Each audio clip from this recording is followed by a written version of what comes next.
मधुबन के बाबा मुरली वाले, आपका क्या कहना,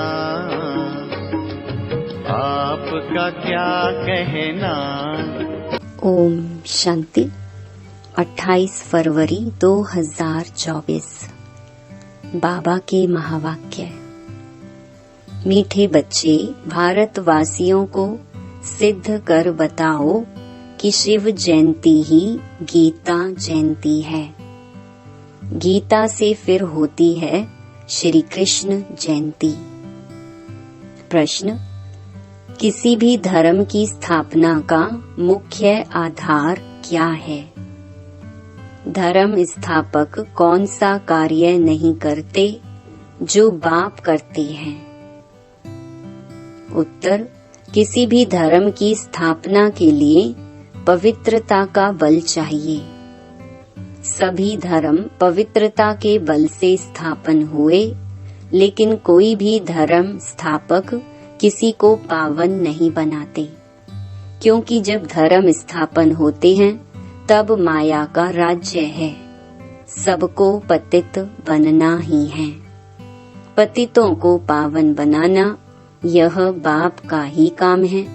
वही पावन बनने की श्रीमत देते हैं।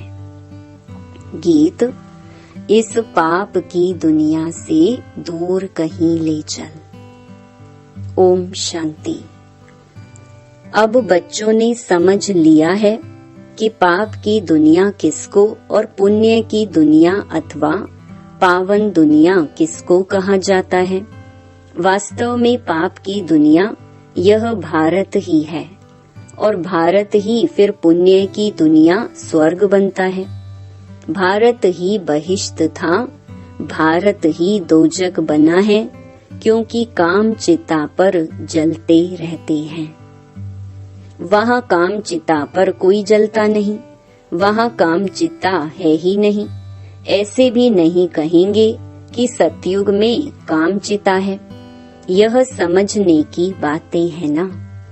पहले पहले प्रश्न उठता है, भारत जो पतित दुखी है, सो वही भारत पावन सुखी था जरूर।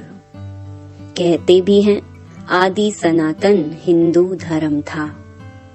अब आदि सनातन किसको कहा जाता है? आदि माना क्या और सनातन माना क्या? आदि माना सतयुग। तो सतयुग में कौन थे? यह तो सबको मालूम है कि लक्ष्मी नारायण थे। जरूर वे भी किसकी संतान होंगे, जो फिर सतयुग के मालिक बने। सतयुग स्थापन करने वाला था परम पिता परमात्मा। उनकी संतान थी, परंतु इस समय अपने को उनकी संतान नहीं समझते। अगर संतान समझते तो बाप को जानते, बाप को तो जानते ही नहीं। अब हिंदू धर्म तो गीता में है नहीं। गीता में तो भारत नाम पड़ा है, वह कहलाती है हिंदू महासभा।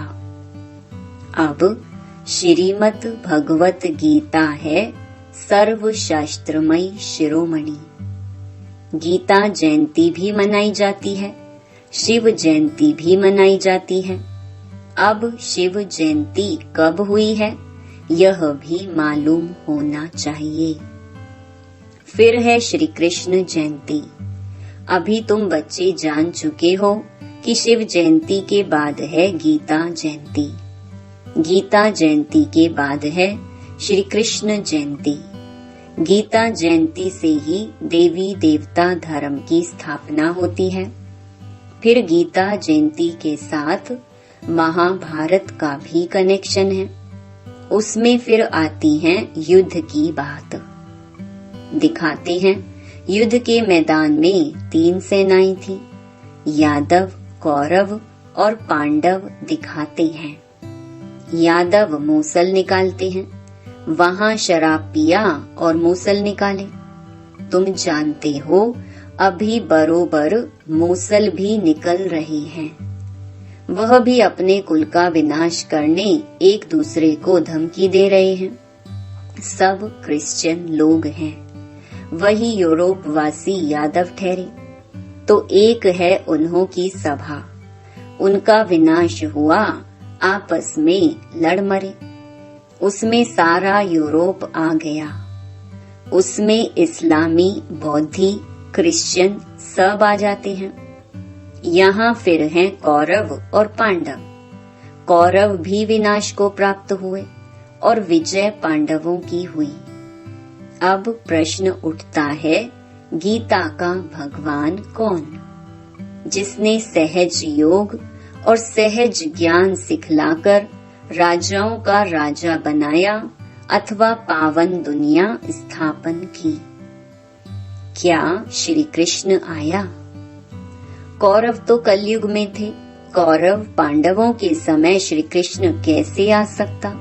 श्री कृष्ण जयंती मनाते हैं सतयुग आदि में 16 कला। श्री कृष्ण के बाद फिर त्रेता में 14 कला राम की। श्री कृष्ण तो प्रिंस का भी प्रिंस है। विकारी प्रिंस लोग श्री कृष्ण को पूजते हैं क्योंकि जानते हैं वह सतयुग का 16 कला संपूर्ण प्रिंस था। हम विकारी हैं, जरूर प्रिंस लोग भी ऐसे कहेंगे ना। अब फिर शिव जयंती भी है। मंदिर भी बड़े से बड़ा उनका ही बना हुआ है। वह है निराकार शिव का मंदिर। उनको ही परमपिता परमात्मा कहेंगे। ब्रह्मा, विष्णु, शंकर भी देवता ही ठहरे। शिव जयंती भारत में ही मनाई जाती है। अब देखो, शिव जयंती आने वाली है। सिद्ध कर समझाना है, शिव को ही कहा जाता है ज्ञान का सागर, अर्थात सृष्टि को पावन करने वाला परम पिता परमात्मा। गांधी भी गाते थे, श्री कृष्ण का नाम नहीं लेते थे। अब प्रश्न उठता है, शिव जयंती सो गीता जयंती या श्री कृष्ण जयंती सो गीता जयंती? अब श्री कृष्ण जयंती तो सतयुग में कहेंगे। शिव की जयंती कब हुई थी किसको पता नहीं। शिव तो है निराकार परम पिता परमात्मा। उसने सृष्टि रची संगम पर। सतयुग में था श्री कृष्ण का राज्य, तो जरूर पहले शिव जयंती होगी। बच्चे जो ब्राह्मण कुलभूषण सर्विस में तत्पर रहते हैं, उन्हों को ये बातें बुद्धि में लानी है कि भारतवासियों को कैसे सिद्ध कर बताएं कि शिव जयंती सो गीता जयंती। फिर गीता से होती है श्री कृष्ण जयंती अथवा राजाओं के राजा की जयंती।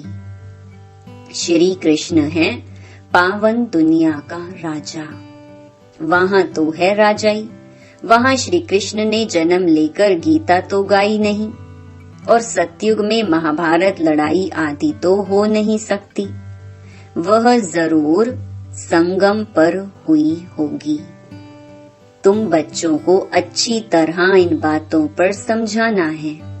पांडव और कौरव सभा मशहूर है। पांडव पति दिखलाते हैं श्री कृष्ण को। समझते हैं उसने सहज ज्ञान और सहज राजयोग सिखलाया। अब वास्तव में लड़ाई की तो कोई बात ही नहीं। विजय पांडवों की हुई है, जिन्हों को परम पिता परमात्मा ने सहज राजयोग सिखलाया। वही 21 जन्म सूर्यवंशी चंद्रवंशी बन गए। तो पहले समझाना है हिंदू महासभा वालों को। सभाएं तो और भी हैं, लोकसभा, राज्यसभा, ये हिंदू सभा है मुख्य।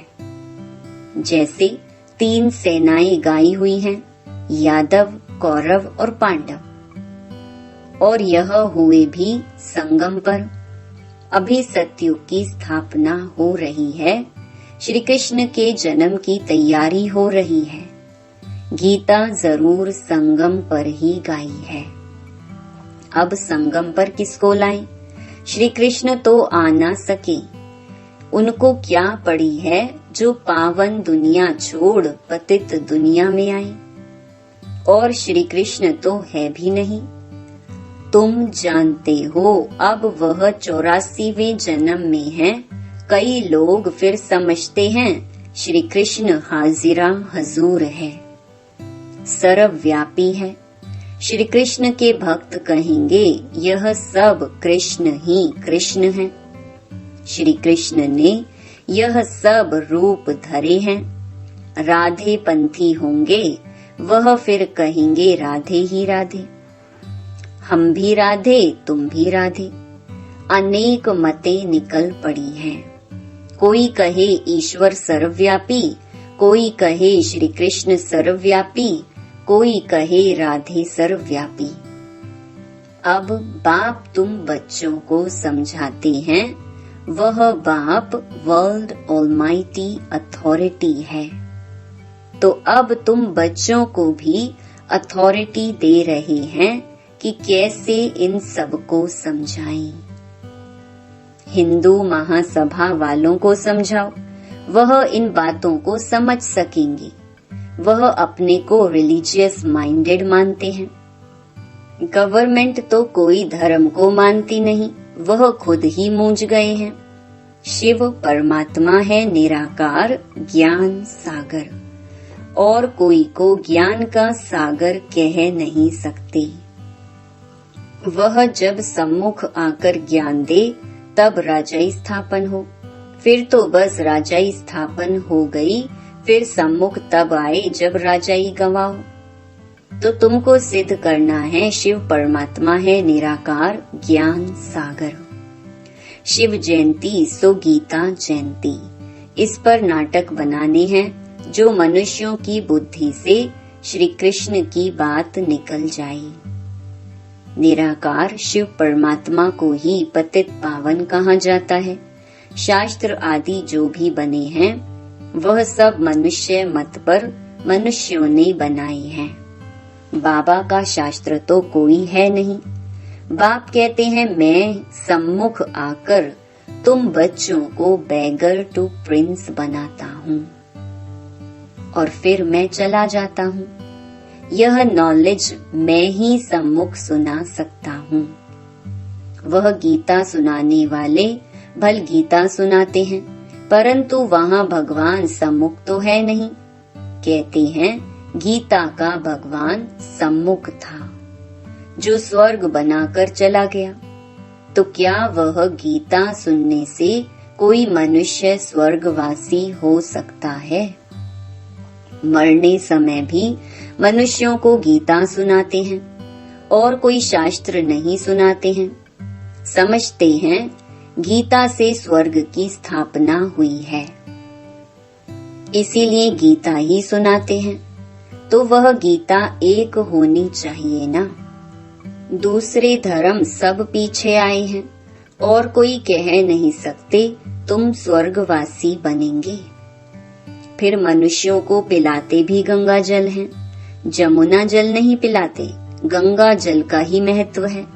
बहुत वैष्णव लोग जाते हैं, मटके भरकर ले आते हैं, फिर उनमें से बूंद बूंद डालकर पीते रहते कि सब रोग मिट जाएं। वास्तव में है यह ज्ञान अमृत की धारा, जिससे 21 जन्म के दुख मिट जाते हैं। तुम चैतन्य ज्ञान गंगाओं में स्नान करने से मनुष्य स्वर्गवासी बन जाते हैं, तो जरूर पिछाड़ी में ज्ञान गंगाएं निकली होंगी। वह पानी की नदियां तो है ही हैं। ऐसे थोड़े ही कोई पानी पीने से देवता बन जाएंगे। यहाँ कोई थोड़ा ही ज्ञान सुनते हैं तो स्वर्ग के हकदार बन जाते हैं। यह है ज्ञान के सागर शिव बाबा की ज्ञान गंगाएं। ज्ञान सागर गीता ज्ञान दाता एक शिव है, श्री कृष्ण नहीं है। सतयुग में पतित कोई होता नहीं जिसको ज्ञान दे। ये सब बातें भगवान बैठ समझाते हैं। हे अर्जुन व हे संजय नाम मशहूर हो गया है, लिखने में बहुत तीखा है, निमित्त बना हुआ है। अब शिव जयंती आती है तो उस पर बड़े बड़े अक्षरों में लिखना है, शिव हो गया निराकार। उनको ज्ञान सागर ब्लिसफुल कहा जाता है। श्री कृष्ण को नॉलेजफुल ब्लिसफुल नहीं कहेंगे। शिव परमात्मा ही नॉलेज देते हैं, रहम करते हैं। नॉलेज ही रहम है। मास्टर रहम कर पढ़ाते हैं तो बैरिस्टर, इंजीनियर आदि बन जाते हैं। सतयुग में ब्लिस की दरकार नहीं, तो पहले पहले सिद्ध करना है कि निराकार ज्ञान सागर शिव जयंती सो गीता जयंती व सतयुगी साकार श्री कृष्ण जयंती सो गीता जयंती। ये है तुम बच्चों को सिद्ध करना। तुम जानते हो जो भी पैगंबर आदि आते हैं वह पावन नहीं बनाते। द्वापर से माया का राज्य होने से सब पतित हो जाते हैं, फिर जब तंग होते हैं तो चाहते हैं हम जाएं। जो धर्म स्थापन करते हैं वही फिर वृद्धि को पाते हैं। पवित्रता के बल से धर्म स्थापन करते हैं, फिर अपवित्र बनना ही है। मुख्य हैं 4 धर्म, इनसे ही वृद्धि होती है, टाल टालियां निकलती हैं। शिव जयंती गीता जयंती सिद्ध होने से और सब शास्त्र उड़ जाएंगे, क्योंकि वह हैं मनुष्यों के बनाए हुए। वास्तव में भारत का शास्त्र एक ही गीता है। मोस्ट बिलवेड बाप कितना सहज कर समझाते हैं। उनकी श्रेष्ठ ते श्रेष्ठ मत है। अब तुमको यह सिद्ध करना है कि निराकार ज्ञान सागर जयंती सो गीता जयंती या सतयुगी साकार श्री कृष्ण जयंती सो गीता जयंती। इनके लिए बड़ी कॉन्फ्रेंस बुलानी पड़े।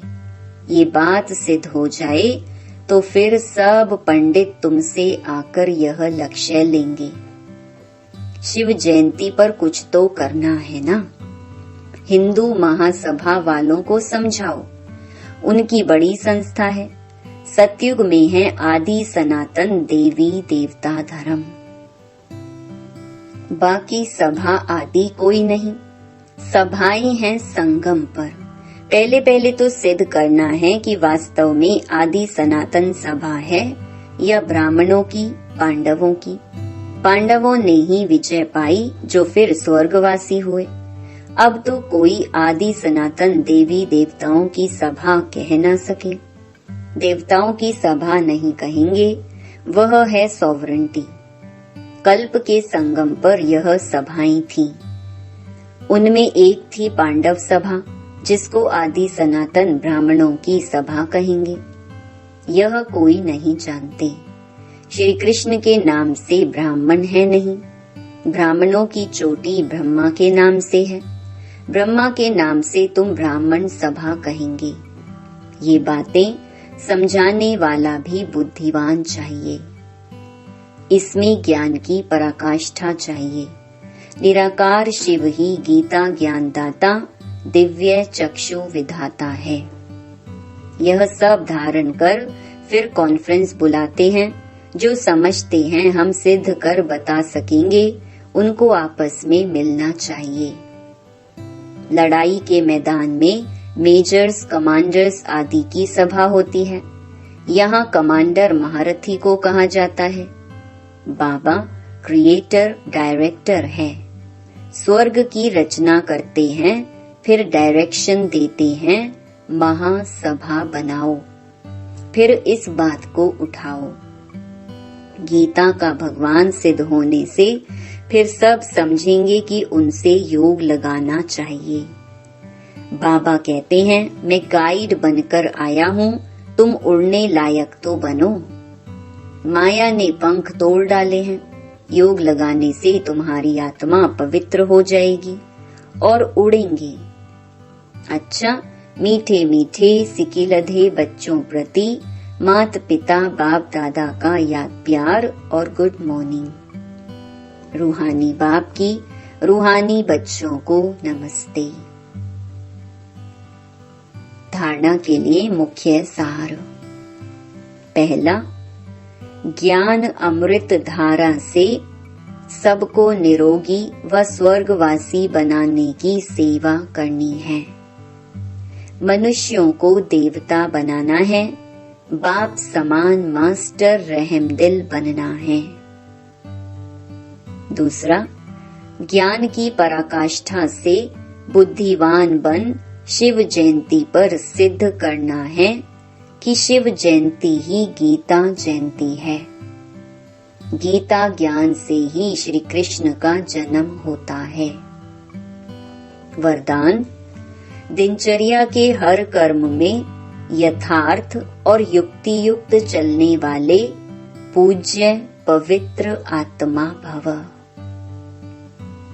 पूज्य पवित्र आत्मा की निशानी है उनका हर संकल्प, बोल, कर्म और स्वप्न यथार्थ अर्थार्थ युक्ति युक्त होगा। हर संकल्प में अर्थ होगा। ऐसे नहीं कि ऐसे ही बोल दिया, निकल गया, कर लिया, हो गया। पवित्र आत्मा सदा दिनचर्या के हर कर्म में यथार्थ युक्ति युक्त रहती है। इसलिए पूजा भी उनके हर कर्म की होती है, अर्थात पूरे दिनचर्या की होती है। उठने से लेकर सोने तक भिन्न भिन्न कर्म के दर्शन होते हैं। स्लोगन, सूर्यवंशी बनना है तो सदा विजयी और एकरस स्थिति बनाओ। ओम शांति।